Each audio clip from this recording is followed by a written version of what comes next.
again. And with this, I'm going to give the stage now to our first speaker, who is digital and virtual, coming from here in Athens, the CEO of the GEP group, George Lambrinos, who is also a health and safety partner. George is going to be giving us some guidance on health and safety and best practices during the pandemic. George, the digital floor is yours. Thank you, Michael. Good morning, everybody. Let me start by saying that it's a great pleasure for me participating at this year's Sustainability Forum, and an honor, of course, opening this day with my presentation about the major importance topic of health and safety nowadays. I want to thank Michael for the invitation, and of course, congratulate the Global Sustain team for organizing such great initiative, especially during these challenging days. Few words before beginning of why I'm here today. I'm George Lambrinos, and as President and CEO of GEP Group, I represent the leading firm of health and safety in Greece, providing services to more than 250,000 employees all over the country, of more than 2,500 companies, both local and multinational. By the moment I accepted this invitation, I totally thought that this is a chance to share our experience and give you a hint of what was the journey of COVID in Greece for organizations and employees through our eyes, through the eyes of GEP. And I'm going to start now my presentation just to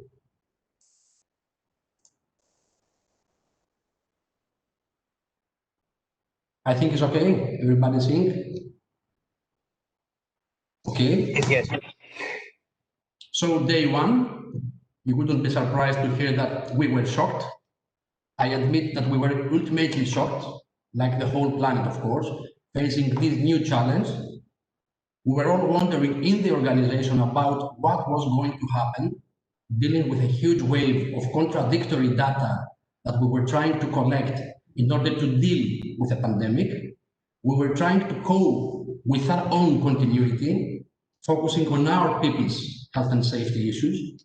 But at the same time, we were suddenly at the center of attention for all our customers who were seeking for advice and support when we couldn't even support ourselves. Everything went very disruptively fast, unknown data, a global panic, and an unprecedented crisis for the entire world. But as you probably can guess, we had, GEP was responsible to support its customers.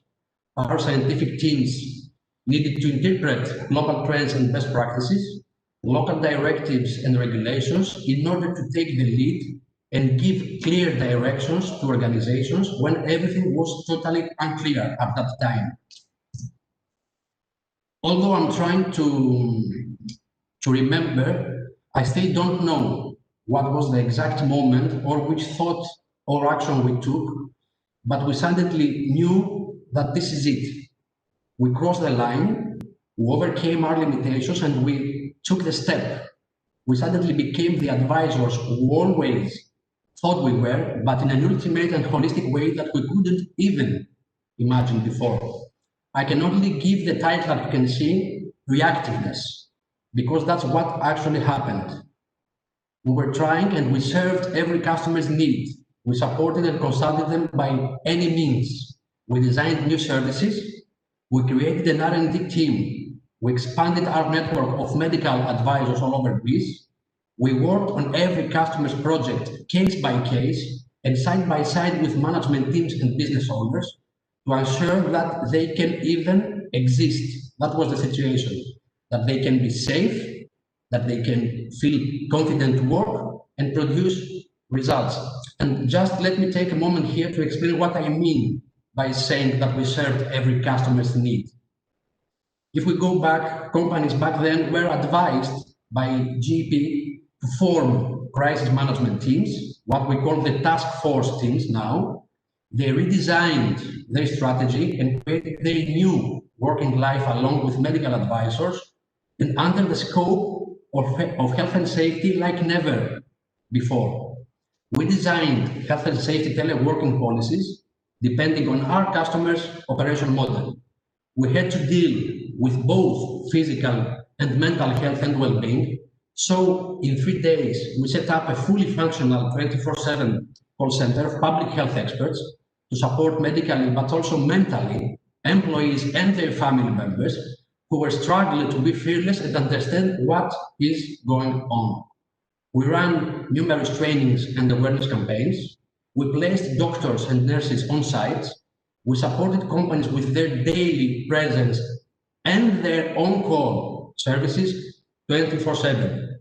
And at the next phase, suddenly we passed at what we call the phase 2. This is what is happening until today, when we had to return to our workplaces and face this new reality, this new business reality. We redesigned workplaces and rearranged the working positions.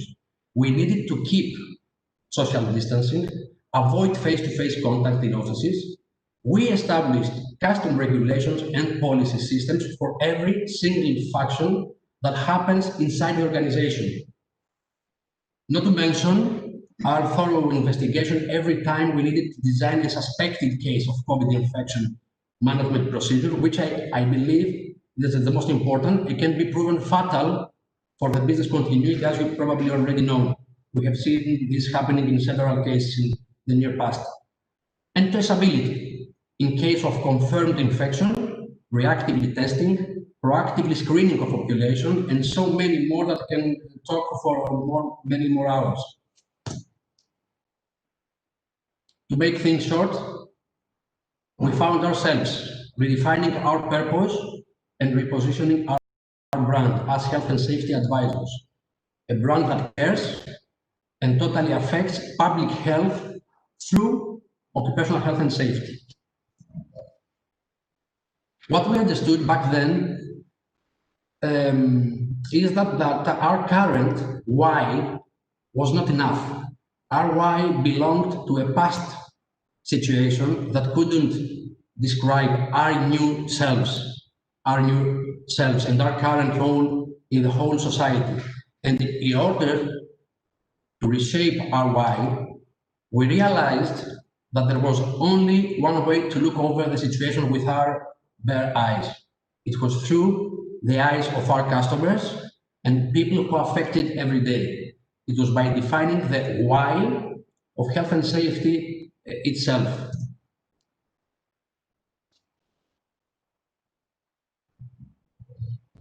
So, why health and safety is a main strategic pillar for sustainability and business growth now? I could challenge all of you to try and answer this question yourselves, but let me describe here what we, the experts of this field, faced. We took hours and hours of internal meetings, brainstorming, and we were unable to conclude to a summary that makes sense. It was clear then that we needed to describe all values that shape the importance and upper purpose of health and safety. We systemically concluded to designing 3 discrete but totally interdependent entities that are directly affected by health and safety. Could you guess? Here they are. People, brand, and business. Neglect health and safety, and this is a system that collapses.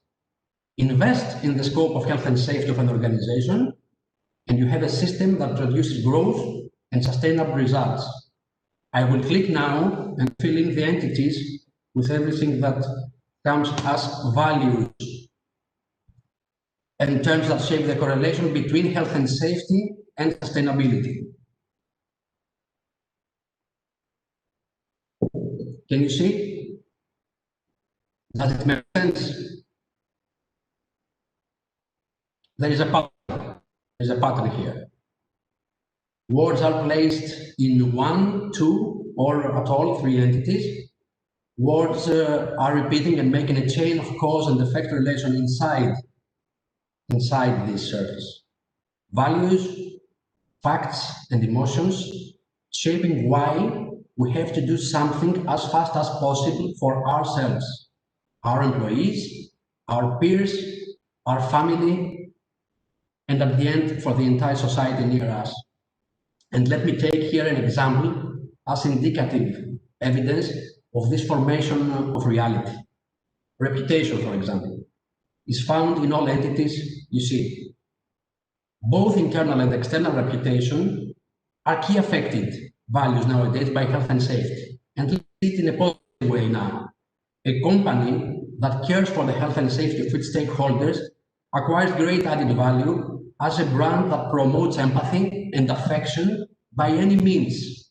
People trust it, customers support it, marketing states it as we have been seeing in several cases in the past, business is running smoothly, and results are proving growth and sustainability with the minimum side effect of COVID pandemic in their ever existence. That's true.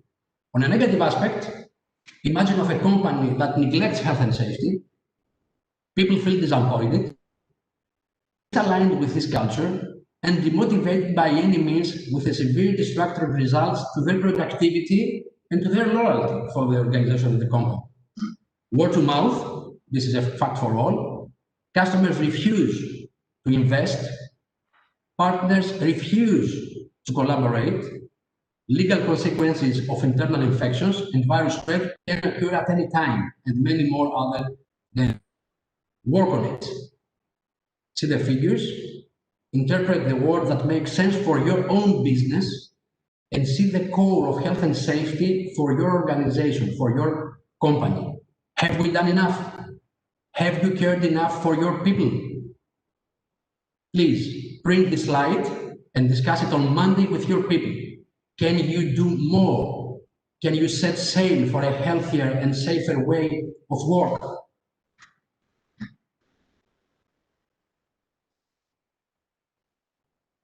I strongly believe that now is the time to really set sail and provoke a major positive impact to your people and to the society. We can all together become a team of change that will beat COVID and finally lead us to our better selves.